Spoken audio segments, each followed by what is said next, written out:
Hello, जय हिंद। Welcome back to discovery in study. देखिए, हम लोगों ने यहाँ पे इतिहास का पहला टेस्ट जो है डिस्कस कर लिया था। आज हम लोग हिस्ट्री का टेस्ट नंबर 2 डिस्कस करने वाले हैं। तो टाइम को नहीं करते हैं वेस्ट, डिस्कस करते हैं सेकेंड नंबर टेस्ट। ये हम लोगों का इतिहास का सेकेंड नंबर टेस्ट है, टेस्ट नंबर 2। पहला क्वेश्चन है, निम्न में से सही कथन कौन से हैं। तो यहाँ पे दो स्टेटमेंट दिए हुए हैं, यहाँ पे बताना है कौन सा कथन सही है। मध्य पाषाण काल में मानव के अस्थिपंजर का सबसे पहला अवशेष महादाह व सरायनाहार राय से प्राप्त हुआ है। बिल्कुल सही बात है ये। और मध्य पाषाण काल में हड्डी के उपकरण एवं पशुवध स्थल का साक्ष्य महादाह से प्राप्त हुआ है। तो यहाँ पे ये जो दोनों कथन हैं बिल्कुल सही हैं। देखिए, यहाँ पे जो है ये दोनों स्थल जो महादाह और सरायनाहार राय है, ये दोनों स्थल उत्तर प्रदेश के प्रतापगढ़ डिस्ट्रिक्ट में पड़ते हैं। एक स्थल और है जो कि प्रतापगढ़ डिस्ट्रिक्ट में पड़ता है, दमदमा। तो 3 स्थल जो है आप लोगों को याद रखने हैं। कौन कौन से हैं? सरायनाहार राय। सरायनाहार राय से क्या प्राप्त हुआ है? स्तंभ गर्त के साक्ष्य और युद्ध के साक्ष्य और 4 नरकंकाल। 4 नरकंकाल एक साथ। और ये जो महादाह है, महादाह से क्या प्राप्त हुआ है? हड्डी के आभूषण और औजार।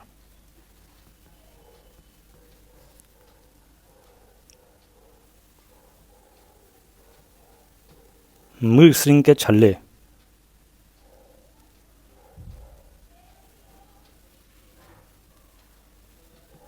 मृग श्रृंग के छल्ले और युगल समाधान।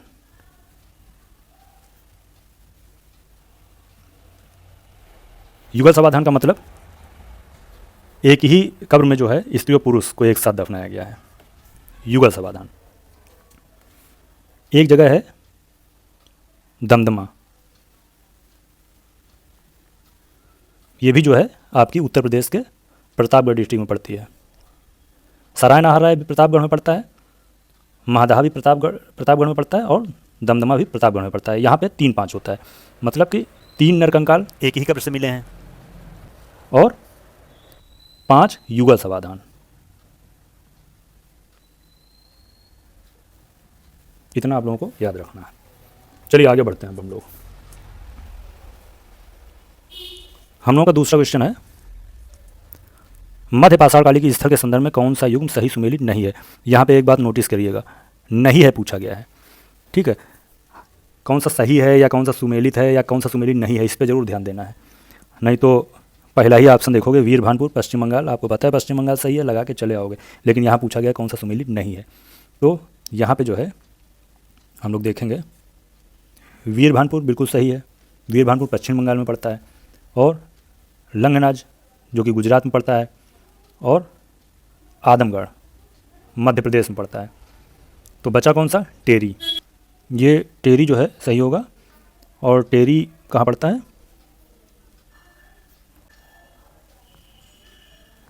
तमिलनाडु में। टेरी जो है तमिलनाडु में पड़ता है, ना कि कर्नाटक में। तो ये आंसर आपका बिल्कुल सही हो जाएगा। और टेरी जो है एक पूरा पाषाणकालिक स्थल है, पूरा पाषाणकालिक और मध्य पाषाणकालिक। यहाँ से दोनों प्रकार के औजार प्राप्त हुए हैं, पूरा पाषाणकाल के भी और मध्य पाषाणकाल के भी। यहाँ से लगभग 2011 के आसपास जो है, 2011 में जो है खुदाई हुई थी। तो टेरी के 6 स्थल से जो है, टेरी के लगभग 6 स्थल से पूरा पाषाणकाल और मध्य पाषाणकाल के औजार प्राप्त हुए थे। चलिए आगे अब हम लोग बढ़ते हैं। निम्न में से कौन से कथन सही हैं? यहाँ पे सही पूछा गया है। तो पहला जो है हमारा स्टेटमेंट है, पैसरा बिहार से प्राचीनतम झोपड़ी के साक्ष्य प्राप्त हुए हैं और पाटरे नामक स्थल से शुतुरमुर्ग के अंडों पर चित्रांकन का साक्ष्य प्राप्त हुआ है। यहाँ पर भी जो है दोनों कथन हमारे सही हैं। देखिए, पैसरा बिहार जो है, पैसरा बिहार ये आपका पड़ता है मुंगेर डिस्ट्रिक्ट में। मुंगेर डिस्ट्रिक्ट में पड़ता है और यहाँ से प्राचीनतम झोपड़ी के साक्ष्य प्राप्त हुए हैं। पाटड़े पड़ता है महाराष्ट्र में,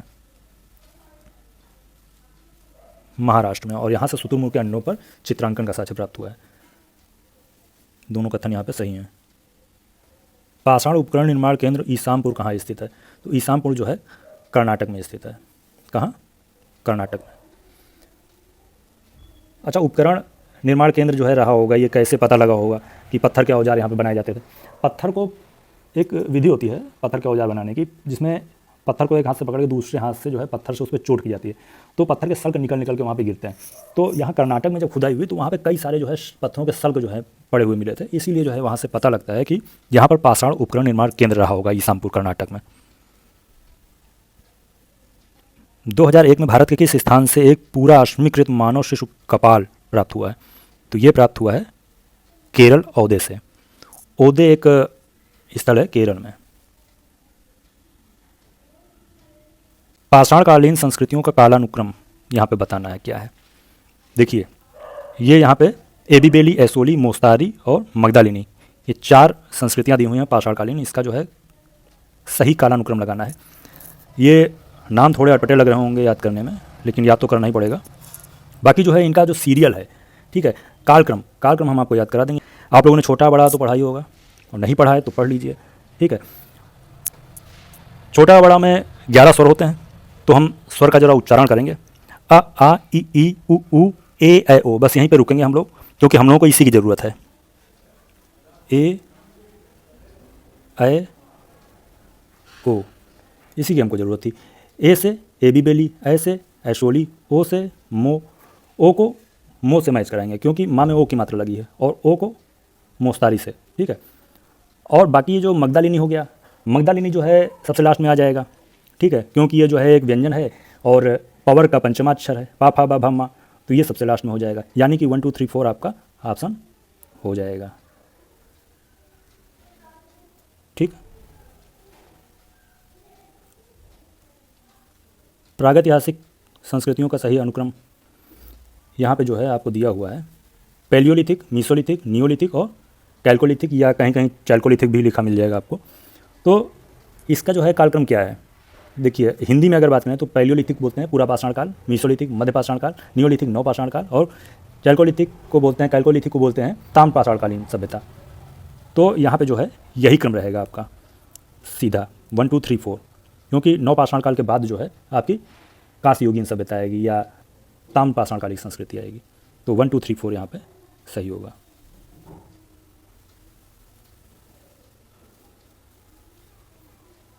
निम्न में से कौन से युग सही सुमेलित हैं?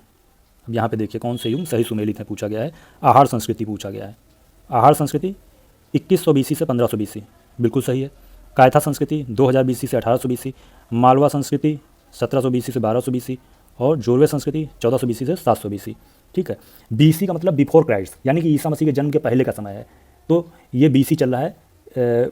यहाँ पे समय तो आगे बढ़ रहा है, लेकिन जो नंबरिंग है वो आपको उल्टी चलती हुई दिखेगी, ठीक है, रिवर्स साइड में, लेकिन समय जो है आगे की तरफ बढ़ रहा है। और ईसा मसीह के बाद का समय जो होगा वो ईस्वी होगा, ठीक है, उसमें जो है समय नंबरिंग जो है आगे की तरफ बढ़ेगी, इतना फ़र्क है केवल। और यहाँ पे जो है सभी कथन हमारे सही हैं। ये जो आहार संस्कृति है, आहार संस्कृति राजस्थान के उदयपुर डिस्ट्रिक्ट में एक जगह है आहार, वहाँ पे ये संस्कृति विकसित हुई है, और बनास नदी के किनारे जो है इस संस्कृति का विकास हुआ है। इसीलिए इस आहार संस्कृति को बनास संस्कृति के नाम से भी जानते हैं, ठीक है, इसको जो है बनास संस्कृति के नाम से भी जानते हैं, बनास, क्योंकि ये बनास संस्कृति बनास नदी के किनारे विकसित हुई है आहार संस्कृति। अच्छा, आहार संस्कृति जो आहार है ना, इसको ताम्रवती या ताम्रवती के नाम से भी जानते हैं, क्योंकि भाई साहब यहाँ पे जो है तांबा गलाने की फैक्ट्री लगी हुई थी।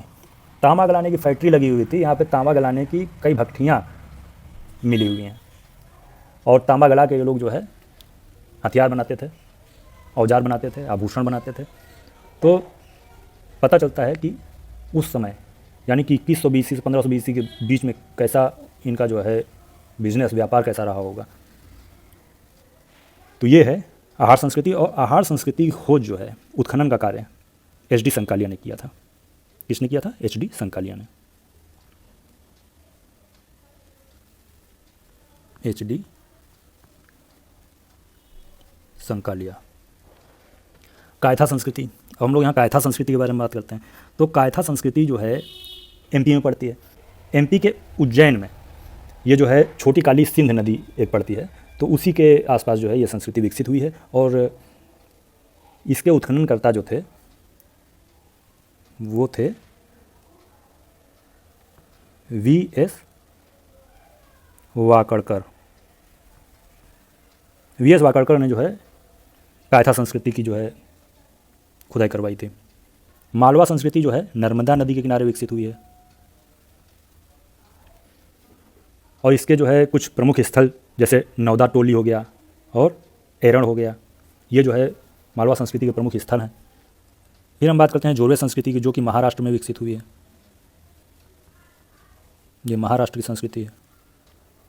ठीक, चलिए अब आगे बढ़ते हैं हम लोग। निम्न में से कौन से युग सही सुमेलित हैं? यहाँ पे सही सुमेलित बताना है। तो हड़प्पा सभ्यता से चित्रधूसर मृदभांड मिले हैं और मौर्य काल के मृदभांड जो हैं वो उत्तरी काली पालिश वाले मृदभांड हैं और गुप्त काल में लाल पालिश वाले मृदभांड का प्रयोग किया गया है। ठीक, तो यहाँ पे तीनों कथन बिल्कुल सही हैं। सिंध घाटी सभ्यता के स्थल के संदर्भ में सही कथन बताना है। क्या है? रंगपुर, लोथल, रोजदी, ये जो है खंबात की खाड़ी वाले क्षेत्र में स्थित है, खंबात क्षेत्र में स्थित स्थल है। देसलपुर, सुरकोटदा, धौलावीरा कच्छ क्षेत्र में स्थित प्रमुख स्थल है। अब गुजरात में जो है दो खाड़ियाँ हैं, एक तो खंबात की खाड़ी है, दूसरी कच्छ की खाड़ी है। तो ये जो कच्छ वाले क्षेत्र में है, देसलपुर, सुरकोटदा, धौलावीरा, ये सब जो है कच्छ वाले क्षेत्र में स्थित क्षेत्र हैं। ये जो है कच्छ वाले क्षेत्र में स्थित हैं। और रंगपुर, लोथल, रोजदी, ये सब जो है खंबात क्षेत्र में स्थित स्थल हैं। तो यहाँ पे जो है आपके दोनों कथन बिल्कुल सही हैं।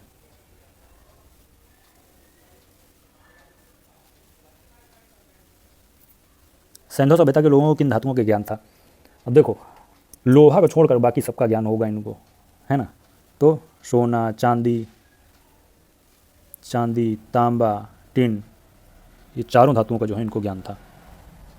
यहाँ पे सभी ऑप्शन सही हो जाएगा। निम्न में से सही कथन बताना है। सही कथन कौन सा है? 7 अग्निकुंड का साक्ष्य कालीबंगा से प्राप्त हुआ है। नौका घाट का साक्ष्य लोथल से प्राप्त हुआ है। यहाँ पे जो है ये दोनों कथन बिल्कुल सही हैं। 7 अग्निकुंड का साक्ष्य कालीबंगा से प्राप्त हुआ है। कालीबंगा जो है राजस्थान में घग्गर नदी के किनारे स्थित है और कालीबंगा से ये जुटे हुए खेत के साक्ष्य प्राप्त हुए हैं। कालीबंगा का अर्थ होता है काले रंग की चूड़ियाँ। नौका घाट का साक्ष्य लोथल से प्राप्त हुआ है। ठीक है, लोथल आपका गुजरात में भगवा नदी के किनारे स्थित है, गुजरात के अहमदाबाद जिले में भगवा नदी के किनारे।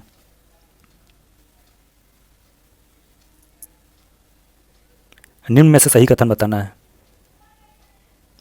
शैलकृत स्थापत्य के प्रमाण धौलावीरा से प्राप्त हुए हैं। बिल्कुल सही बात है। पहली खगोलीय वेधशाला का साक्ष्य धौलावीरा से प्राप्त हुआ है। ये भी बिल्कुल सही है। तो यहाँ पे जो है दोनों कथन सही हैं।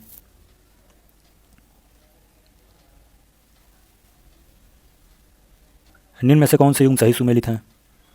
यहाँ पे सही सुमेलित युग बताना है। आलमगीरपुर हिंडन नदी के किनारे स्थित है। मांडा चिनाब नदी के किनारे स्थित है। बनावली घग्गर नदी के किनारे स्थित है। रंगपुर आपका भादर नदी के किनारे स्थित है।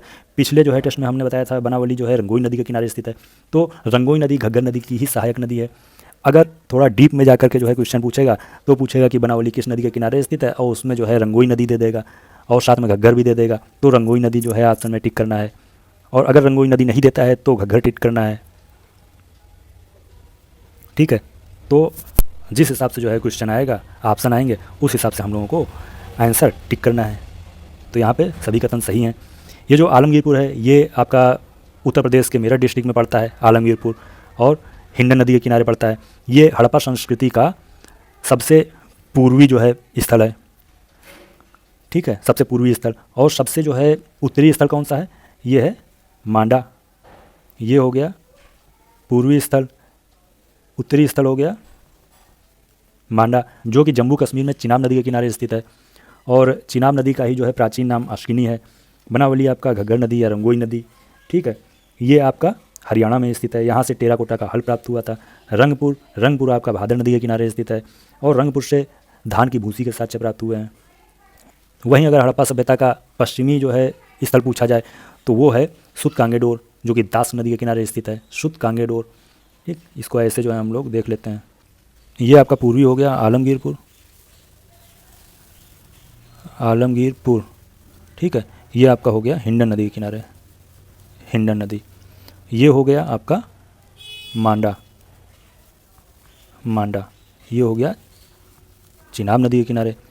इधर जो है आपका पाकिस्तान में पड़ेगा सुत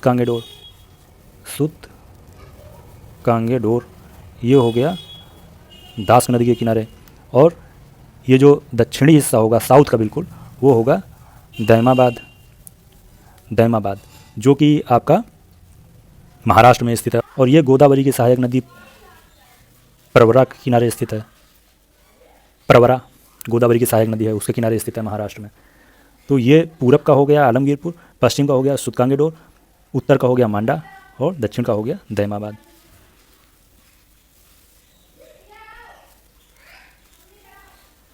निम्न में से ऋग्वेद के मंडलों के रचयिता के संदर्भ में सही युग्म कौन से हैं? चलो ये जो है बहुत अच्छा क्वेश्चन देखने को मिला है। तो द्वितीय मंडल के रचयिता कौन है? गृत्समद हैं। तृतीय मंडल के रचयिता सबको पता होगा, विश्वामित्र हैं। विश्वामित्र ने ही तृतीय मंडल में जो है गायत्री मंत्र का भी जो है वर्णन किया है। गायत्री मंत्र के रचयिता भी जो है विश्वामित्र हैं, जो कि सविता भगवान को समर्पित है, और सविता भगवान जो है सूर्य भगवान को कहते हैं। चतुर्थ मंडल वामदेव। पंचम मंडल के लेखक हैं अत्रि। छठवां मंडल के लेखक भरद्वाज। सातवां मंडल वशिष्ठ द्वारा लिखा गया है। तो ये सभी जो है याद कर लेना आप, इनका नाम याद करना बहुत ज़रूरी है।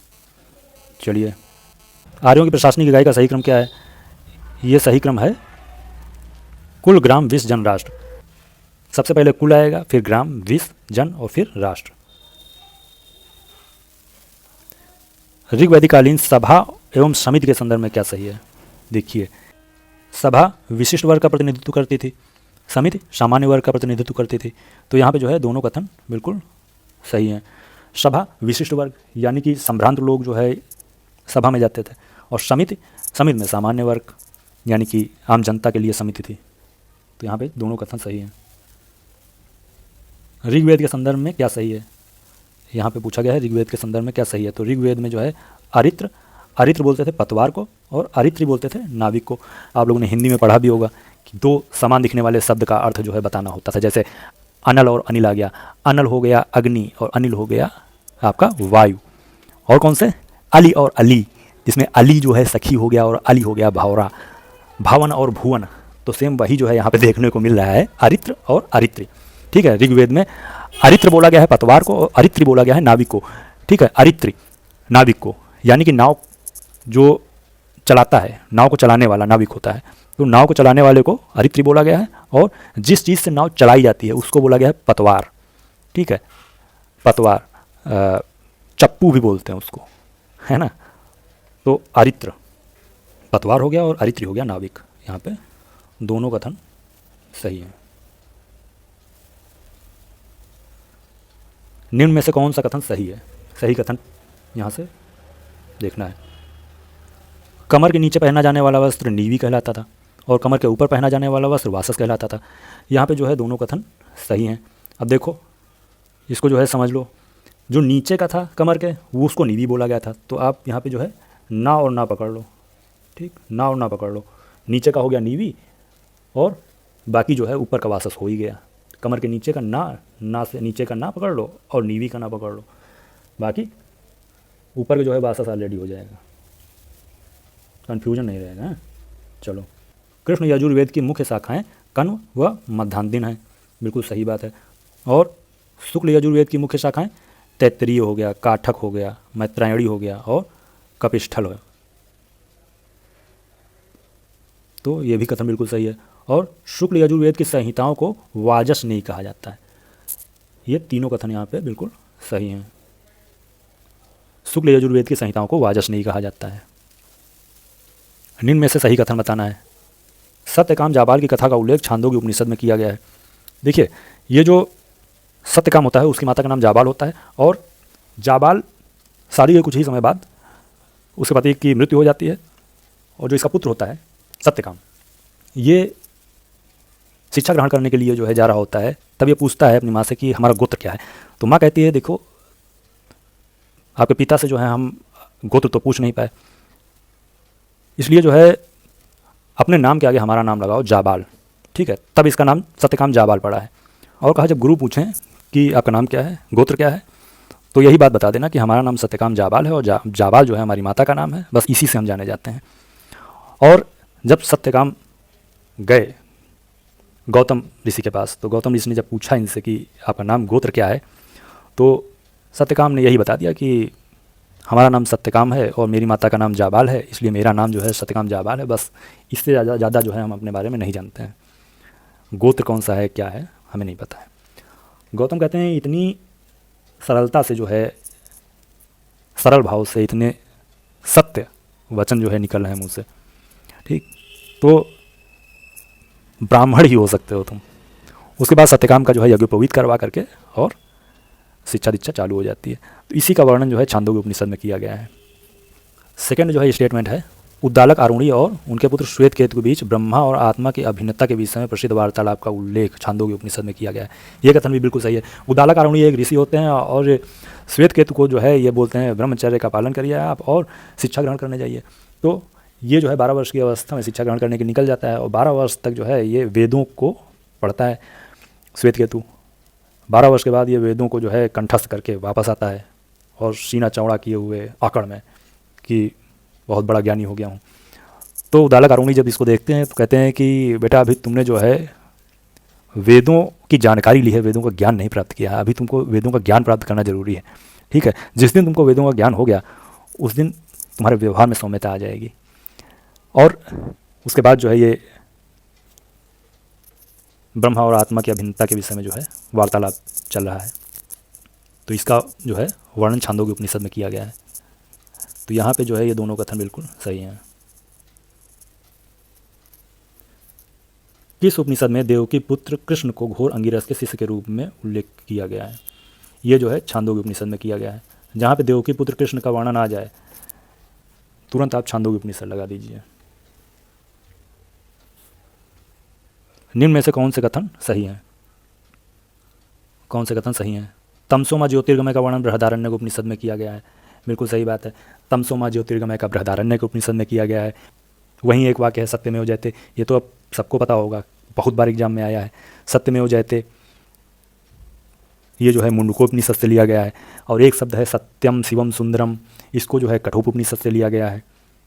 ठीक, और सेकंड स्टेटमेंट है इसी उपनिषद में याज्ञवल्क्य एवं मैत्रेयी के दार्शनिक संवाद का वर्णन किया गया है। यानी कि याज्ञवल्क्य और मैत्रेयी का दार्शनिक संवाद का वर्णन किसमें किया गया है? बृहदारण्यक उपनिषद में। अब यहाँ पे एक बार नोटिस कीजिए, याज्ञवल्क्य का नाम जहाँ भी आ जाए, फिर चाहे किसी से भी उनका संवाद हो, चाहे याज्ञवल्क्य का जो है मैत्रेयी से संवाद हो, चाहे याज्ञवल्क्य का गार्गी के संवाद हो, चाहे याज्ञवल्क्य का जनक के साथ जो है कथानक हो, याज्ञवल्क्य का नाम आ गया है तो आप बृहदारण्यक उपनिषद आँख मींच के लगा दीजिए, कोई टेंशन लेने की ज़रूरत नहीं है। दोनों कथन सही हैं। निम्न में से कौन से कथन सही हैं? चलिए ये देखिए, अभी बताया था जनक एवं याज्ञवल्क्य कथानक का उल्लेख बृहदारण्यक उपनिषद में बोला था कि जहाँ याज्ञवल्क्य आ जाए आप बृहदारण्यक उपनिषद लगा दीजिए। ये देखिए, आध्यात्म ज्ञान के विषय में नचिकेता और यम के संवाद का वर्णन कठोपनिषद में है। यहाँ भी जो है दोनों कथन बिल्कुल सही हैं। नचिकेता का कहीं भी वर्णन आ जाए, नचिकेता का कहीं भी वर्णन आ जाए तो कठोपनिषद लगा दीजिए। फिर किसी से भी संवाद हो रहा हो उनका, ठीक है, और किसी भी विषय पर संवाद चल रहा हो। यहाँ नचिकेता के जो है पिता होते हैं वज्रश्रवा, ये यज्ञ करते हैं और वहाँ पे एक जो है प्रतिज्ञा कर लेते हैं कि अपना सर्वस्व दान कर देंगे। तो सर्वस्व दान कर रहे थे ये, उसी में जो है बीच में नचिकेता पहुँच गया, कहें पिताजी हमें किसको दान करोगे? तो वज्रश्रवा कहते हैं जा तुझको यम को दे दिया। तो ये नादान अबोध बालक निकल पड़ा यम की तलाश में और पहुँच जाता है यमलोक। यमदूत बोलते हैं कि तुम यहाँ कैसे आ गए? तो बोलता है कि हमको तो यमराज से मिलना है। तो यमदूत कहते हैं कि जिंदा हो हैं, यहाँ तो मृत्यु के बाद आते हैं, जीवित मनुष्य यहाँ नहीं आ सकता है। तो कहते नहीं, हमको यमराज से मिलना है, हमको जो है हमारे पिता ने यम को दान में दे दिया है। तो यमदूत बताते हैं कि वो अभी भ्रमण पे गए हैं, जब आएंगे तभी मिल पाएंगे, अभी तुम यहाँ से जाओ। तो नचिकेता वहीं पे यमलोक के द्वार पे बैठ जाते हैं धुनी रमा के कि आएंगे तो मिल के ही जाएंगे। 3 दिन बाद यमराज पहुँचते हैं तो कहते हैं कि क्या बात है?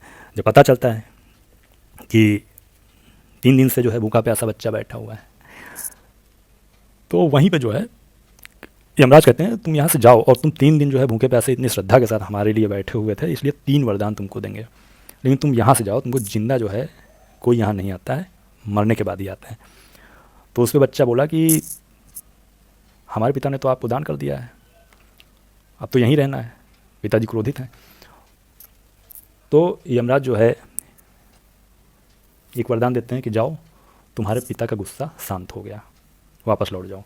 और फिर जो है यहाँ पे जन्म और मरण के बारे में जो है वार्तालाप होता है, मृत्यु के बारे में चर्चा होती है।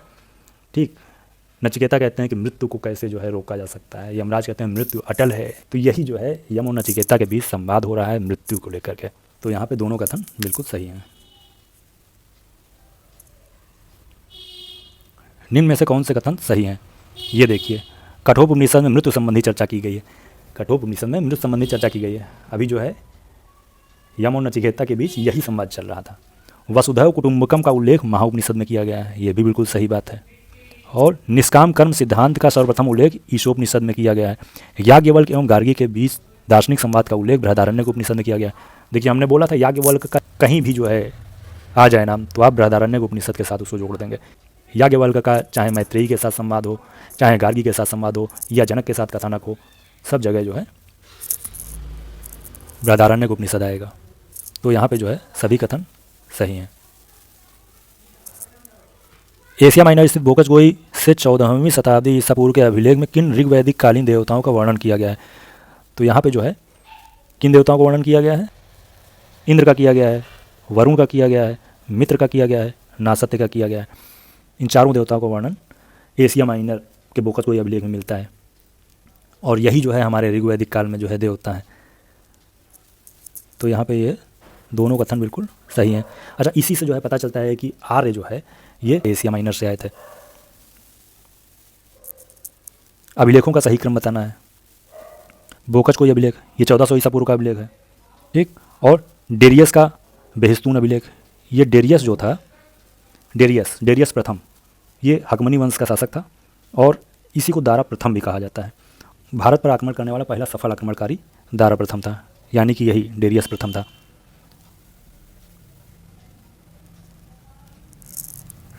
डेरियस का पार्सिपोलिस अभिलेख और डेरियस का नक्शे रुस्तम अभिलेख। तो ये क्रम बिल्कुल जो है सही लगा हुआ है। ये 1400 ईसा पूर्व का है। डेरियस का बेहस्तून अभिलेख ये आपका 522 ईसा पूर्व के आसपास का है। डेरियस का पार्सिपोलिस अभिलेख ये आपका 517-18 के आसपास का है, ईसा पूर्व ही है। और डेरियस का नक्शे रुस्तम अभिलेख ये इसके बाद का है, 517 के बाद का है, ठीक है। तो यहाँ पे जो है 1 2 3 4 फॉलो हो जाएगा, 1 2 3 4।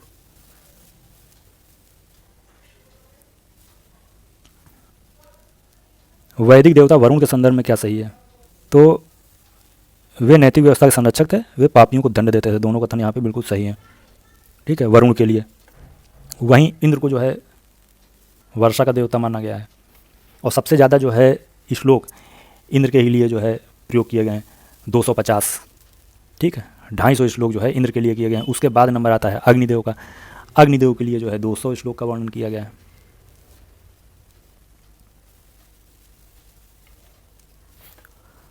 महानदी के संदर्भ में क्या सही है? इसका पौराणिक नाम नीलोत्पला है और इसका उल्लेख वायु पुराण में किया गया है। यहाँ पे दोनों कथन बिल्कुल सही हैं। देखिए, महानदी का पौराणिक नाम नीलोत्पला है।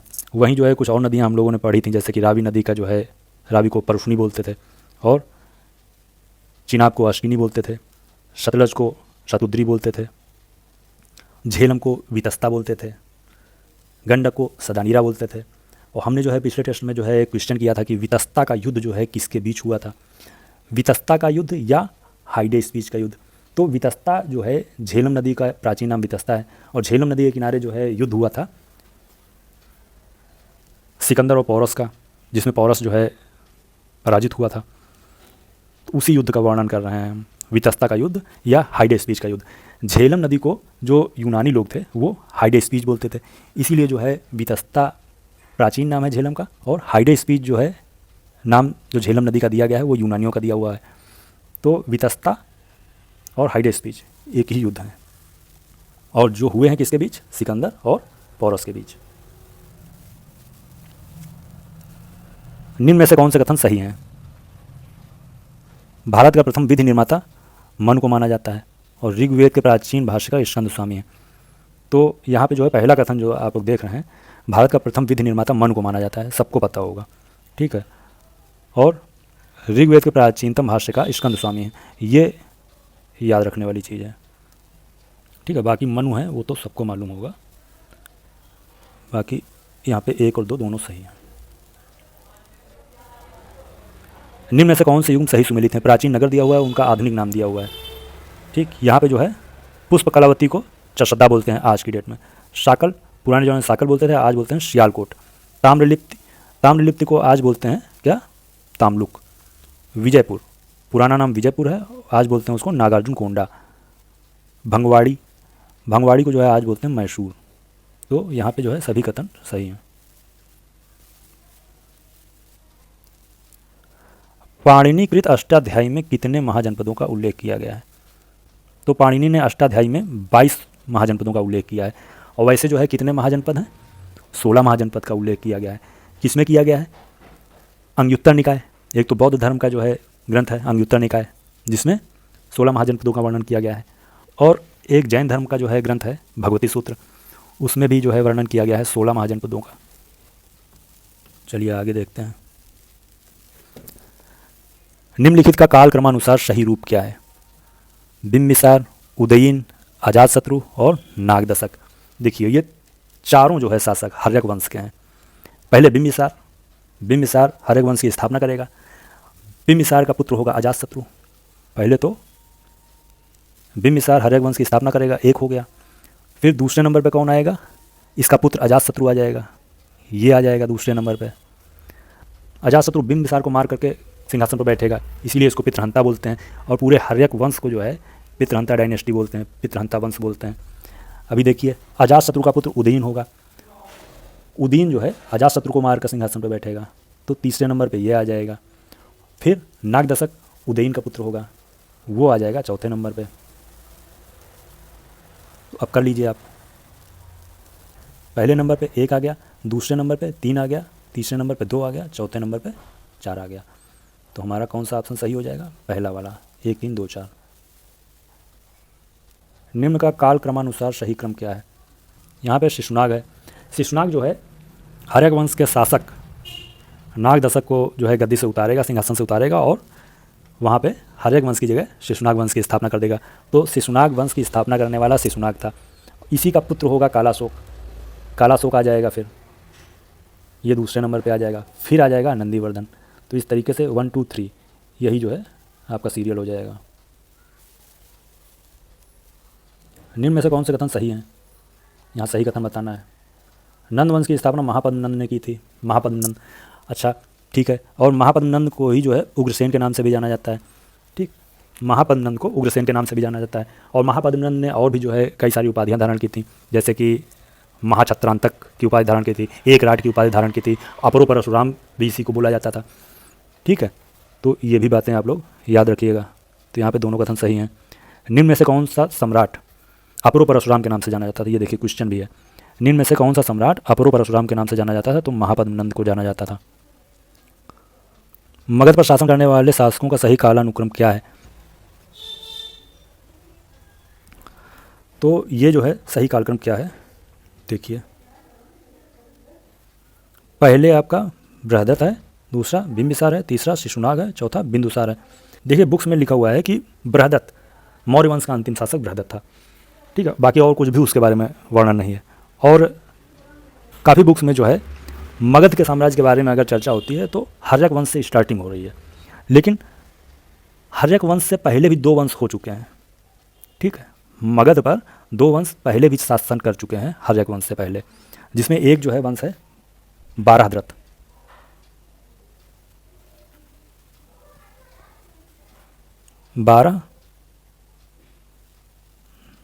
बाराहद्रथ वंश, और दूसरा है प्रद्योत वंश, प्रद्योत वंश, और फिर आएगा हर्यक वंश। तो यहाँ पे जो बृहदत्त की बात हो रही है ये बाराहद्रथ वंश के बृहदत्त की बात हो रही है, ना कि मौर्य वंश के अंतिम शासक बृहदत्त की बात हो रही है। तो बाराहद्रथ वंश जो मगध पर जो है स्थापित होगा उसकी स्थापना करेगा बृहदत्त, और ये वही बृहदत्त है जिसका पुत्र जरासंध होगा। तो यहाँ पे जो है क्रम हो जाएगा 1 2 3 4, क्योंकि ये बाराहद्रथ वंश का बृहदत्त हो गया, फिर बिंबिसार हो गया हर्यक वंश का संस्थापक, फिर शिशुनाग हो गया शिशुनाग वंश का संस्थापक जो कि हर्यक वंश के बाद आएगा, और बिंदुसार जो कि नंद वंश के बाद फिर मौर्य वंश आएगा, और मौर्य वंश में जो है मौर्य वंश का संस्थापक चंद्रगुप्त मौर्य होगा और चंद्रगुप्त मौर्य का पुत्र होगा बिंदुसार, तो ये चौथे नंबर पे आ जाएगा। और बिंदुसार का पुत्र अशोक होगा, तो ये क्रम जो है बिल्कुल सही लगा हुआ है।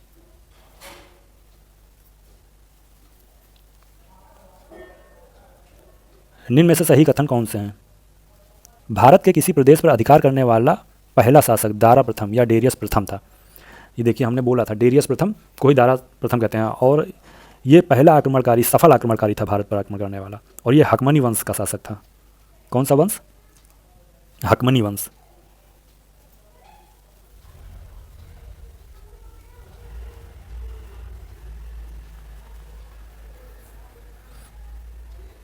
दूसरा स्टेटमेंट है फारसी स्वर्ण मुद्रा डेरिक व रजत मुद्रा शिंगलोई कहलाती थी। तो यहाँ पे जो है दोनों कथन सही है हमारे। भारत अभियान के दौरान सिकंदर ने किन नगरों को बसाया था? तो यहाँ पे किन नगरों को बसाया था? एक तो निकैया हो गया और बहुकेफला हो गया। तो बहुकेफला तो इसके घोड़े का नाम था, ठीक है, बहुत ही प्रिय था इसके लिए, इसीलिए वो युद्ध के दौरान ही जो है मारा जाता है, और उसी के नाम पर जो है ये बहुकेफला शहर बसा देता है। दो नगर बसाता है ये, निकाया और बहुकेफला, ठीक है। और ये आज के जो है पाकिस्तान वाला जो कश्मीर एरिया है उसमें ये शहर पड़ता है। तो यहाँ पे ये दोनों कथन सही हैं। निम्न में से सही कथन कौन से हैं? गौतम बुद्ध के पिता शुद्धोधन कपिल वस्तु के साक्यगढ़ के प्रधान थे। ये कथन बिल्कुल सही है। और दूसरा कथन है गौतम बुद्ध की माता माया देवी कोलिय गणराज्य की कन्या थी। ये भी कथन बिल्कुल सही है। माता जो है इनकी माया देवी थी, वो कोलिय गणराज्य की कन्या थी, और इनके जन्म के कुछ ही समय बाद इनकी माता का देहांत हो जाता है। गौतम बुद्ध का लालन पालन इनकी मौसी जो है करती हैं, जिनका नाम प्रजापति गौतमी होता है। बाद में बौद्ध भिक्षुणी के रूप में जो है सबसे पहले उन्हीं को जो है ज्ञान दिया जाता है। सबसे पहली बौद्ध भिक्षुणी इनकी पालनहारी माता प्रजापति गौतमी ही होती हैं। निम्न में से कौन से कथन सही हैं? गौतम बुद्ध ने सर्वाधिक उपदेश श्रावस्ती में दिए। दूसरा है गौतम बुद्ध द्वारा बौद्ध धर्म में दीक्षित किया जाने वाला अंतिम व्यक्ति सुभद्र था। अब देखिए गौतम बुद्ध ने सर्वाधिक उपदेश कहाँ दिए हैं? श्रावस्ती में। और उत्तर प्रदेश की जो जनगणना हुई है उसमें जहाँ पे गौतम बुद्ध ने सर्वाधिक उपदेश दिए थे श्रावस्ती में, वही जो है उत्तर प्रदेश का सबसे कम साक्षरता वाला जो है जिला है ना। बताइए, इतना ज़्यादा उपदेश दे डाला तब भी वो जो है साक्षर नहीं हो पाए। तो यहाँ पे जो है ये दोनों कथन बिल्कुल सही हैं। प्रतीत समुत्पाद का संबंध बौद्ध धर्म से है। बिल्कुल सही है। यह सिद्धांत कारण एवं कार्य पर आधारित है। यह भी सही है। तो यहाँ पे जो है ये दोनों कथन बिल्कुल सही हैं। ये देखिए बढ़िया क्वेश्चन है। अनात्मवाद का सिद्धांत किस धर्म से संबंधित है? तो अनात्मवाद का सिद्धांत जो है बौद्ध धर्म से संबंधित है, क्योंकि बौद्ध धर्म को आत्मा में जो है विश्वास नहीं रखते हैं बौद्ध धर्म के लोग। लेकिन हाँ, बौद्ध धर्म पुनर्जन्म में विश्वास रखता है। अब बताओ, आत्मा में विश्वास नहीं है लेकिन पुनर्जन्म में विश्वास है। उनका कहना है कि व्यक्ति की मृत्यु के बाद व्यक्ति की चेतना दूसरे शरीर में जन्म लेती है, ना कि आत्मा। कुल मिला के उन्होंने आत्मा को चेतना कह दिया है, ज़्यादा कुछ नहीं है, ठीक है। बोधिसत्व एवं उनके प्रतीक के संदर्भ में सही युग्म पहचानना है। देखिए ये बोधिसत्व हैं, ये लक्षण है, और एक तरफ बोधिसत्व दिए हुए हैं। कलशधारी मैत्रेय हैं बोधिसत्व। वज्रधारी लक्षण जो है वज्रपाणी का है। पद्मधारी अवलोकितेश्वर का है। खड्गधारी मंजूश्री का है। तो यहाँ पे जो है ये तीनों कथन, चारों कथन बिल्कुल सही हैं। हीनयान की शाखा वैभाषिक के संदर्भ में क्या सही है? हीनयान की शाखा है वैभाषिक, ठीक। और यह संप्रदाय विभाषा शास्त्र पर आधारित था। बिल्कुल सही बात है। इस संप्रदाय के प्रमुख आचार्य वसुमित्र व बुद्धदेव थे। देखो आचार्य वसुमित्र तो समझ में आ रहा है, ठीक है। बुद्धदेव का नाम भी आप लोग याद रखिए। हीनयान महायान जो संप्रदाय निकल के आए थे वो चतुर्बौध संगीति के बाद ही निकल के आए थे। जब कनिष्क ने जो है चतुर्बौध संगीति करवाई थी कुंडलवन कश्मीर में, तो अध्यक्षता की थी वसुमित्र ने और उपाध्यक्ष थे अशोक घोष। तो यहाँ पे जो हीनयान शाखा है और इसका जो आचार्य थे इसके, वो वसुमित्र थे, ठीक। तो यहाँ पे दोनों कथन बिल्कुल सही हैं। हीनयान की शाखा सौत्रांतिक के संदर्भ में क्या सही है? सौत्रांतिक तो क्या सही है? इस संप्रदाय का आधार शुद्ध पिटक है और यह संप्रदाय बाह्य जगत के अस्तित्व को स्वीकार करते हैं, किंतु बाह्य जगत का ज्ञान प्रत्यक्ष रूप से संभव नहीं है। यहाँ पे ये दोनों कथन बिल्कुल सही हो जाएंगे। माध्यमिकवाद या शून्यवाद के संदर्भ में क्या सही है? तो शून्यवाद, इसे जो है सापेक्षवाद भी कहा जाता है। इसके प्रवर्तक नागार्जुन है, यानी कि शून्यवाद के प्रवर्तक कौन है? नागार्जुन। और इसी को जो है सापेक्षवाद भी कहा जाता है और इसी को माध्यमिकवाद भी कहा जाता है, ठीक है। और इसका संबंध महायान संप्रदाय से है, यानी कि बौद्ध धर्म से, ठीक। तो यहाँ पे दोनों कथन सही हो जाएंगे। विज्ञानवाद के संदर्भ में क्या सही है? विज्ञानवाद, इस मत के प्रवर्तक मैत्रेयनाथ व विकास में असंग तथा वशबंध ने योगदान दिया है, बिल्कुल सही है। और इसे योगाचार के नाम से जाना जाता है, इसे योगाचार के नाम से भी जाना जाता है। तो यहाँ पे ये दोनों कथन बिल्कुल सही हो जाएंगे। निम्न में से कौन से युग्म सही सुमेलित हैं? यहाँ पे संप्रदाय दिया हुआ है और संस्थापक दिया हुआ है। ये देखिए, आजीवक, आजीवक या भाग्यवादी ये संप्रदाय होता है और इसके संस्थापक हैं मखलीपुत्र घोताल। घोर क्रियावादी, इसके पूर्ण कश्यप हैं। आज्ञावादी संजय वेलपुत्र हैं। तो यहाँ पे ये तीनों कथन सही हो जाएंगे। बुद्ध की खड़ी प्रतिमा किस काल में बनाई गई? ठीक है, बुद्ध की खड़ी प्रतिमा किस काल में बनाई गई? तो खड़ी प्रतिमा आपके कुषाणकालीन है। खड़ी प्रतिमा कुषाणकालीन प्रतिमा है ये, ठीक। और वहीं अगर बोला जाए कि लेटी हुई प्रतिमा, ठीक, तो लेटी हुई प्रतिमा जो है गुप्त काल में बनी है।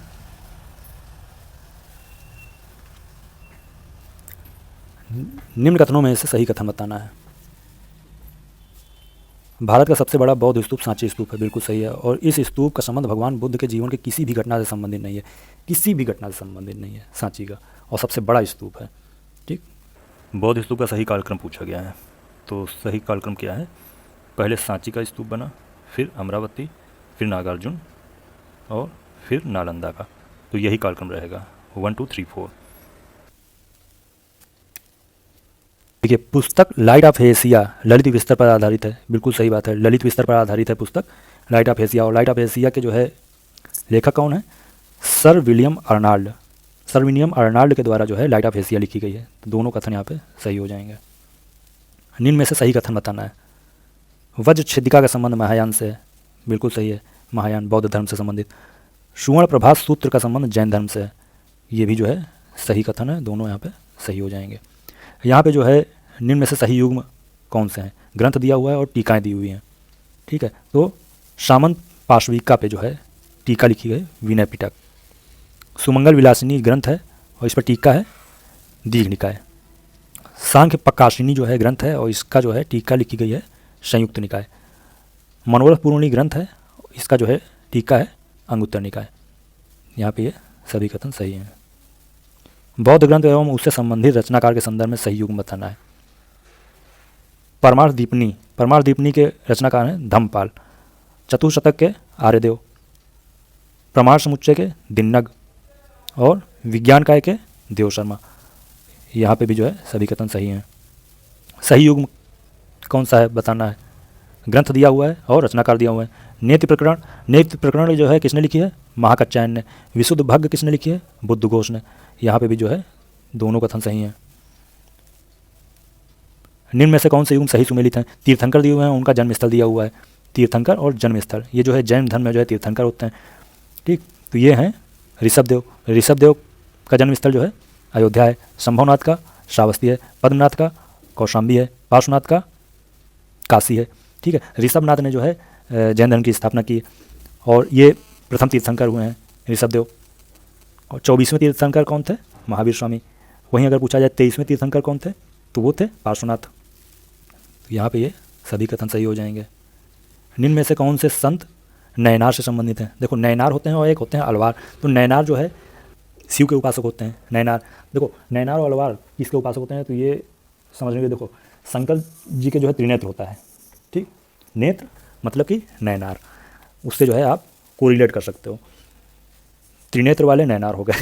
तो ऐसे अपनी समझ के लिए कर सकते हैं, ठीक है। तो नयनार जो है शिव के उपासक होते हैं और बाकी जो है अलवार जो है हो जाएंगे विष्णु के उपासक। तो नयनार संत जो है यहाँ पे कौन कौन देखो। तिरुज्ञान, ये जो है नयनार संत हैं। सुंदर मूर्ति, समदर, अपार और मणिक वाचकर। ये पांचों जो है नयनार संत हैं।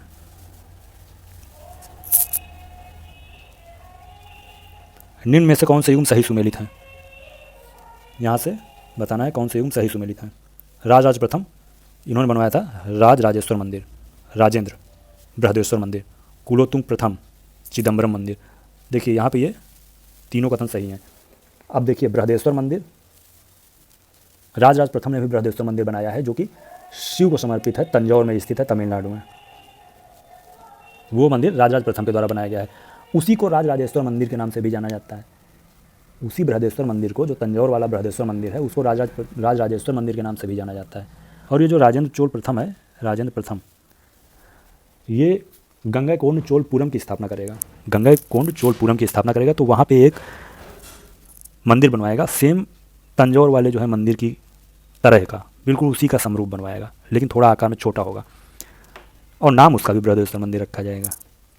तो राजेंद्र चोल प्रथम ने भी बृहदेश्वर मंदिर बनवाया है। कहाँ का? गंगैकोंड चोलपुरम का। राज प्रथम ने कहाँ का बनवाया है? तंजौर का जो है बृहदेश्वर मंदिर, जिसको राजेश्वर मंदिर के नाम से भी जानते हैं। कुलोत्तुंग प्रथम ने चिदम्बरम मंदिर बनवाया है। ठीक, तो ये तीनों कथन सही हो जाएंगे। निम्न में से सही कथन बताना है। शैव संप्रदाय में सबसे पहले पाशुपत संप्रदाय की उत्पत्ति हुई, तो ये बिल्कुल सही है। इस संप्रदाय की स्थापना लकुलिच ने की थी। हुइस नामक कुषाण शासक के सिक्कों में पाशुपत संप्रदाय की प्राचीनतम अंकन मिलता है। ये तीनों कथन बिल्कुल सही हैं। शैव संप्रदाय, शैव संप्रदाय में जो है 4 संप्रदाय आते हैं। पहला तो हो गया पाशुपत। पाशुपत हो गया, जिसके संस्थापक कौन है? लकुलिस, जिनको शंकर का जो है 18वां अवतार माना जाता है। दूसरा हो गया कापालिक। ठीक है, कापालिक के जो है इष्ट देव भैरव होते हैं। तीसरा हो गया कालमुख, सबसे भयंकर वाले तो यही होते हैं। ये जो है नर कपाल में जो है खाना पीना, मदिरापान, जलपान सब जो है इनका नर कपाल में होता है। और लास्ट में है लिंगायत। लिंगायत। निम्न में से सही युग कौन से हैं? यहाँ पे रचनाएं दी गई हैं और उनके रचयिता। तो प्रबोध चंद्रोदय के रचयिता हैं कृष्णमित्र, मालती माधव के भवभूति, गाथा सप्तशती के हाल और मणिमेखले के शीतले सतनार। तो यहाँ पे सभी कथन बिल्कुल सही हैं। यहाँ पे ये जो रचना है मणिमेखले, ये शिलप्पादिकारम की जो है सिक्वेल है। शिलप्पादिकारम एक रचना है जिसके रचयिता हैं इलांगो अडिगल। ठीक है, शिलप्पादिकारम।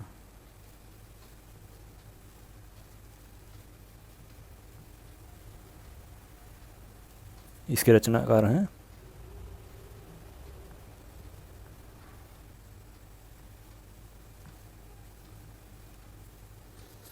तो ये जो है मणिमेखले, शिलप्पादिकारम की जो है सिक्वेल है, आगे की कहानी है। काफ़ी अच्छी कहानी है शिलप्पादिकारम और मणिमेखले। इसको कभी जो है मौका मिले तो पढ़िएगा।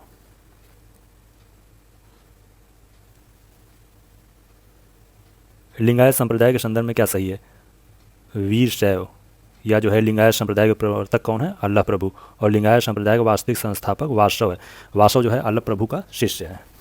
तो ये दोनों कथन यहाँ पे सही हैं।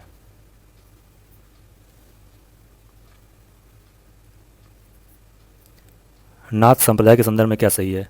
नाथ संप्रदाय की स्थापना मत्स्येंद्र नाथ ने की थी। मत्स्येंद्र नाथ ने नाथ संप्रदाय की स्थापना की थी, बिल्कुल सही है। इसका व्यापक प्रचार प्रसार जो है गोरखनाथ ने किया था, बाबा गोरखनाथ ने। तो यहाँ पे दोनों कथन बिल्कुल सही हैं। दोनों कथन बिल्कुल सही हैं।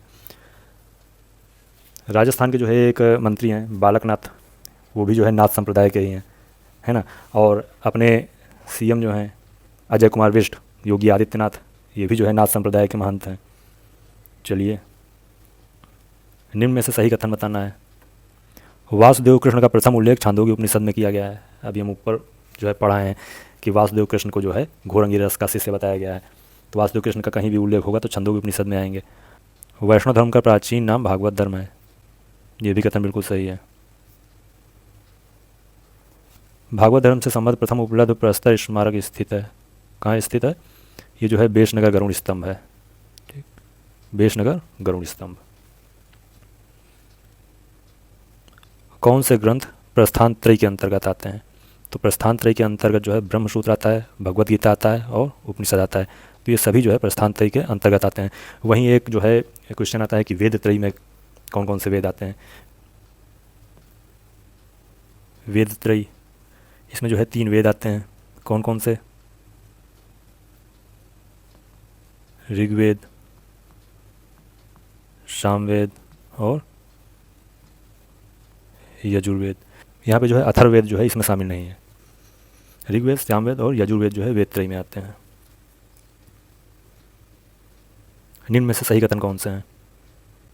हेमवती उमा का प्रथम उल्लेख केनोपनिषद में है। यक्ष यक्षिणी की मूर्तियां परखम मथुरा से प्राप्त हुई हैं। यहाँ पे दोनों कथन बिल्कुल सही हो जाएंगे। निम्न में से कौन से युग सही सुमेलित हैं? यहाँ पे जो है सही सुमेलित जो है बताना है कौन से हैं। देखिए, मोढेरा का सूर्य मंदिर कहाँ है? गुजरात में। होशिया का सूर्य मंदिर राजस्थान में। मार्तंड का सूर्य मंदिर जम्मू कश्मीर में। चित्रगुप्त का सूर्य मंदिर खजुराहो मध्य प्रदेश में। और कोणार्क का सूर्य मंदिर कोणार्क का उड़ीसा में। ठीक, तो यहाँ पे ये सब सही हो जाएंगे। कोणार्क का सूर्य मंदिर कहाँ है? उड़ीसा में। सांख्य दर्शन के संदर्भ में क्या सही है? सांख्य दर्शन के संदर्भ में इस दर्शन के प्रवर्तक महर्षि कपिल हैं। महर्षि कपिल जो है सांख्य दर्शन के प्रवर्तक हैं। और सांख्य दर्शन की मान्यता है कि जगत की उत्पत्ति ईश्वर से नहीं अपितु पुरुष एवं प्रकृति के संयोग से हुई है। तो यहाँ पे जो है ये दोनों कथन बिल्कुल सही हैं। निम्न में से कौन से युग सही सुमेलित हैं? यहाँ पे जो है सही सुमेलित बताना है कौन सा है। तो योग जो है पतंजलि, योग के जो है पतंजलि हैं। न्याय दर्शन के जो है प्रवर्तक कौन है? गौतम हैं। वैशेषिक के कणाद हैं। पूर्व मीमांसा के जैमिनी हैं। उत्तर मीमांसा के बादरायण हैं। ठीक, तो यहाँ पे सभी जो है कथन बिल्कुल सही हैं। देखिए, योग जो है, ठीक, योग के पतंजलि आप सभी को पता होगा। ठीक, न्याय के गौतम हैं। वैशेषिक के कणाद हैं। तो इसको जो है वैशेषिक के कणाद याद रखने के लिए जो है आप ऐसे कर सकते हो, विशेष कड़ी से जोड़ दो इसको। ठीक है, विशेष कड़ी से जोड़ दो, है ना। विशेष से वैशेषिक हो गया, कड़ी से कणाद हो गया। अच्छा, पूर्व मीमांसा और उत्तर मीमांसा, अगर इसमें कन्फ्यूजन होता है तो इसको देख लीजिए। पूर्व का अर्थ होता है पहले का, और पहले के कौन होते हैं? पूर्वज। ठीक है, तो पूर्व से आपका क्या हो गया? पूर्व मीमांसा, और जा से हो गया जैमिनी। इस तरीके से आप लोग देख सकते हो। उत्तर मीमांसा में उत्तर का अर्थ मतलब क्या होता है? उत्तर का अर्थ होता है बाद में। ठीक है, उत्तर का अर्थ होता है बाद में, बाद का जो होता है, बाद से बादरायण हो गया। तो इस तरीके से आप लोग देख सकते हो। निम्न में से सही युग कौन से हैं? कामाख्या मंदिर आश्रम में पड़ता है। ठीक है। विंध्यवासिनी मंदिर मिर्ज़ापुर में। 64 योगिनी मंदिर भेड़ाघाट। कामाख्या मंदिर आश्रम में बहुत बढ़िया कामाख्या मंदिर बना हुआ है, और कभी जाइए वहाँ पे देखिए जाके कामाख्या मंदिर। और वहीं पे जो है आश्रम में ही एक विश्व का सबसे बड़ा नदी द्वीप भी है, जो कि ब्रह्मपुत्र नदी पे बना है। ठीक है, माजुली द्वीप, देखिए जाके उसको। विंध्यवासिनी मंदिर जो है मिर्ज़ापुर में है। विंध्यवासिनी मंदिर विंध्याचल पर्वत श्रेणी पे स्थित है। और मिर्ज़ापुर में ही जो है बेलन घाटी में एक जो है लोहधा नाला है। लोहधा नाला से जो है अस्थि निर्मित मातृ देवी की प्रतिमा मिली है। अच्छा, अस्थि निर्मित मातृ देवी की प्रतिमा मिली है, और माता का मंदिर भी वहीं पे है, विंध्यवासिनी देवी का है मिर्ज़ापुर में। तो इससे जो है लिंक करा सकते हो। तो यहाँ पे जो है सभी कथन सही हैं।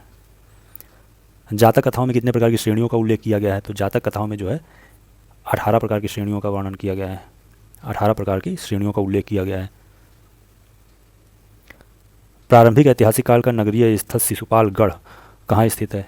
तो शिशुपालगढ़ जो है आपका उड़ीसा में स्थित है। निम्न में से किसने चंद्रगुप्त मौर्य की पहचान एंड्रोकोर्स के रूप में की थी? देखिए, जो हमने पिछले टेस्ट में जो है ये बताया भी था। ठीक है, चंद्रगुप्त मौर्य की पहचान एंड्रोकोर्स के रूप में किसने की थी? एरियन और प्लूटार्क ने। और वहीं अगर सैंड्रोकोर्स के रूप में जो है चंद्रगुप्त मौर्य की पहचान किसने की थी? तो विलियम जोन्स ने। ठीक, निम्न में से सही कथन कौन से हैं? सही कथन बताने हैं। चंद्रगुप्त मौर्य ने जैन धर्म की दीक्षा भद्रबाहु से ली थी। देखिए, स्थूलभद्र और भद्रबाहु 2 जैन मुनि थे, जो 12 वर्ष का भीषण अकाल जब पड़ता है मगध में, तो भद्रबाहु तो जो है छोड़ के चले जाते हैं साउथ साइड में कर्नाटक, और बचते हैं वहाँ पे स्थूलभद्र। और बाद में जब ये पहुँचते हैं भद्रबाहु, जब अकाल ख़त्म हो जाता है, तब जो है स्थूलभद्र और भद्रबाहु दोनों जो है अलग अलग हो जाते हैं। और तभी से जो है 2 संप्रदाय बन जाते हैं जैन धर्म में, एक जो है श्वेतांबर, एक दिगंबर। स्थूलभद्र जो है आपके श्वेतांबर वाले होते हैं और दिगंबर वाले भद्रबाहु होते हैं, और इन्हीं भद्रबाहु से जो है चंद्रगुप्त मौर्य दीक्षा लेता है जैन धर्म की। अर्थशास्त्र में कुल 15 अधिकरण व 180 प्रकरण हैं। ये भी कथन बिल्कुल सही है। निम्न में से किस विद्वान ने अर्थशास्त्र पर टीका लिखा है? तो अर्थशास्त्र पर टीका लिखने वाले विद्वान हैं भट्ट स्वामी। निम्न में से सही कथन कौन से हैं? चंद्रगुप्त मौर्य के बाद मौर्य साम्राज्य का शासक बिंदुसार बना था। ठीक है, चंद्रगुप्त मौर्य का जो है ये बिंदुसार पुत्र था। इसके बाद जो है अशोक आएगा, बिंदुसार का पुत्र। ठीक है, अच्छा, बिंदुसार को जो है क्या बोलते थे? अमित्रघात। दोनों कथन सही हैं। बिंदुसार के संदर्भ में क्या सही है? बिंदुसार का प्रधानमंत्री खल्लाटक था, बिंदुसार आजीवक मत का अनुयायी था। ये दोनों कथन बिल्कुल सही हैं।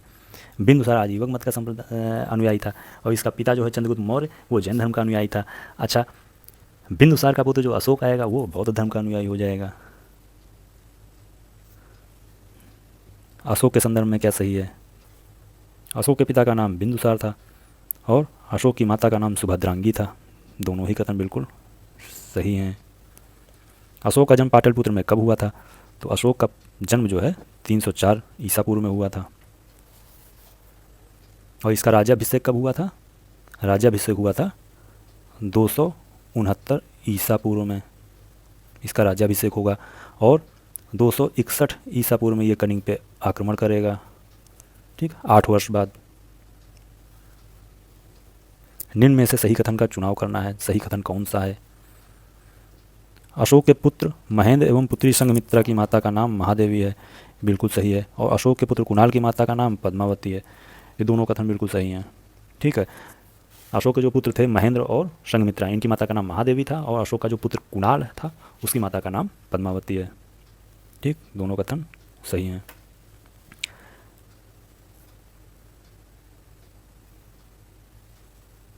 निम्न में से सही कथन कौन से हैं? यहाँ पे सही कथन बताना है। अशोक के अभिलेखों में उसकी पत्नी का नाम कारुआकी मिलता है। बिल्कुल सही है। अशोक के अभिलेखों में उसकी पत्नी का नाम कारुआकी मिलता है और अशोक के अभिलेखों में उसके पुत्र का नाम तीवर मिलता है। ये भी कथन बिल्कुल सही है। तो यहाँ पे दोनों कथन बिल्कुल सही हो जाएंगे। अशोक ने अपने राज्याभिषेक के कितने वर्ष बाद कलिंग से युद्ध किया था? तो कलिंग से युद्ध किया था 8वें वर्ष पे। राज्याभिषेक हुआ था, ऊपर अभी बताया था, 269 ईसा पूर्व में जो है इसका राज्याभिषेक हुआ था। कश्मीर में श्रीनगर की स्थापना किसने की थी? तो कश्मीर में श्रीनगर की स्थापना की थी अशोक ने। किसने की थी? अशोक ने। अशोक ने अपने राज्याभिषेक के कितने वर्ष बाद धम्म महापात्र नियुक्त की थी? तो ये की थी 11वें वर्ष पे जो है नियुक्त की थी।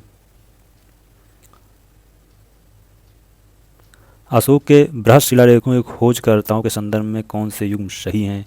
सही युग बताने हैं। ठीक है, तो शहबाजगढ़ी की खोज किसने की थी? जनरल कोर्ट ने। मानसेहरा की कनिंघम ने। कालसी की फॉरेस्ट ने। गिरनार की कर्नल टाड ने। धौली की किट्टो ने। जौगढ़ की वाल्टर इलियट ने।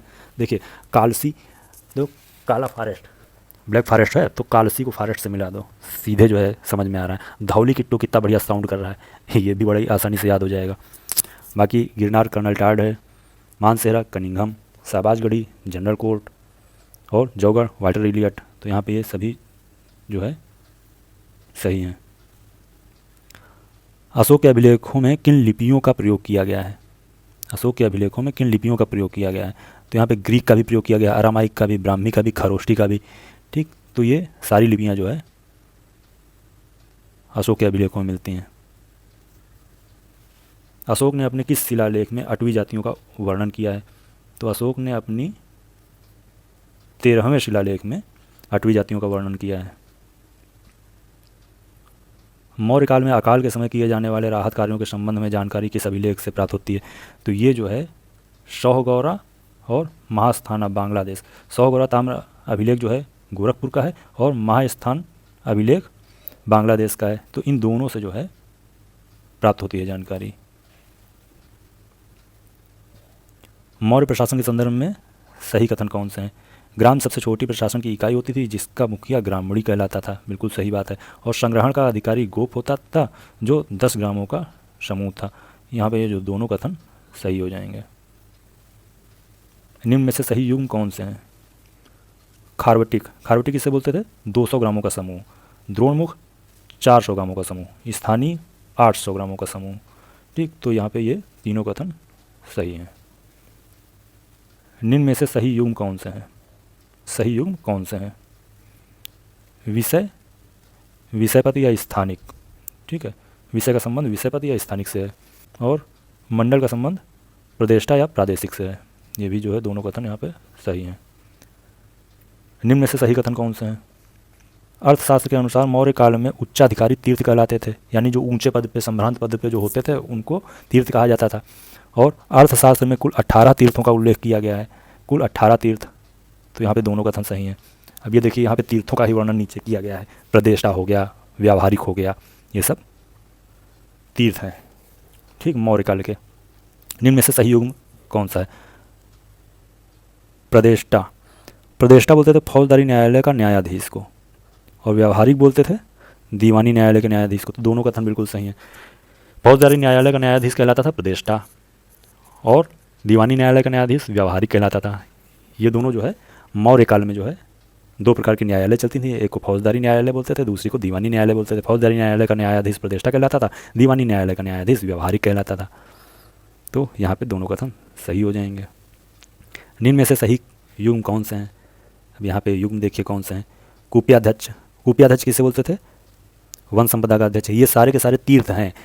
ठीक है, अर्थशास्त्र में 18 तीर्थों का वर्णन किया गया है। उच्चाधिकारियों को तीर्थ बोलते थे, और ये सब उच्चाधिकारी हैं। कुप्याध्यक्ष, ठीक है, वन संपदा का अध्यक्ष बोलते थे। अकाराध्यक्ष जो है खानों का अध्यक्ष कहलाता था। लक्षणाध्यक्ष टकसाल का अध्यक्ष कहलाता था, जहाँ पे सिक्के ढले जाते थे। पौत्वाध्यक्ष जो है मापतौल का अध्यक्ष होता था। तो ये सब जो है सही हैं। ठीक है, कुप्याध्यक्ष जो नहीं पढ़ा होगा, अगर ऑप्शन में कुओं का अध्यक्ष लिखा होगा तो कुओं का लगा के चला आएगा। ठीक है, तो कुप्याध्यक्ष क्या है? वन संपदा का अध्यक्ष है, अकाराध्यक्ष खानों का अध्यक्ष है, लक्षणाध्यक्ष टकसाल का अध्यक्ष है, पौत्वाध्यक्ष मापतौल का अध्यक्ष। निम्न में से सही युग्म कौन से हैं? तो यहाँ पे युग्म देखो। विविताध्यक्ष जो है चरागाह का अध्यक्ष होता था। अछपटलाध्यक्ष जो है महालेखा विभाग का अध्यक्ष होता था। ठीक, यहाँ पे भी दोनों कथन बिल्कुल सही हैं। निम्न में से कौन से युग्म सही सुमेलित हैं? देवताध्यक्ष। तो देवताध्यक्ष किसको बोलते थे? धार्मिक संस्थाओं का अध्यक्ष देवताध्यक्ष कहलाता था। संस्थाध्यक्ष व्यापारिक मार्गों का अध्यक्ष जो है कहलाता था। व्यापारिक मार्गों का अध्यक्ष को संस्थाध्यक्ष बोलते थे। तो यहाँ पे भी जो है दोनों कथन बिल्कुल सही हैं। अशोक के किस शिलालेख से 3 पदाधिकारियों युक्त, रज्जुक और प्रादेशिक का जो है उल्लेख मिलता है? तो ये जो है तृतीय शिलालेख से जो है 3 पदाधिकारियों युक्त, रज्जुक और प्रादेशिक का उल्लेख मिलता है। वहीं पे जो है किस शिलालेख से जो है चोल, चेर और पांड्य इन राज्यों का वर्णन मिलता है? चोल, चेर, पांड्य। चोल, चेर और पांड्य। चोल, चेर, पांड्य राज्यों का उल्लेख जो है सेकंड शिलालेख में मिलता है।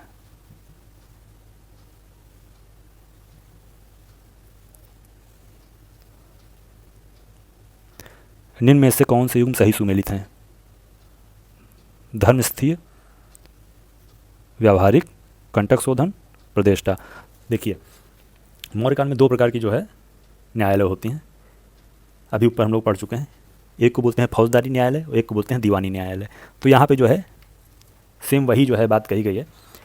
कंटक शोधन एक न्यायालय हो गई, दूसरी न्यायालय हो गई धर्मस्थीय। कंटक शोधन जो है फौजदारी न्यायालय को ही कंटक शोधन न्यायालय बोलते हैं, जिसका जो है न्यायाधीश प्रदेष्टा कहलाता है। और जो दीवानी न्यायालय हो गई, दीवानी न्यायालय को ही धर्मस्थीय बोलते हैं, और इसी का जो है न्यायाधीश व्यावहारिक कहलाता है। तो यहाँ पे जो है दोनों कथन सही हैं। इस प्रकार हम लोगों ने सेकंड नंबर टेस्ट जो है पूरा डिस्कस कर लिया है, कंप्लीट हो चुका है। जल्दी हम लोग नेक्स्ट टेस्ट जो है डिस्कस करेंगे। तब तक के लिए जय हिंद।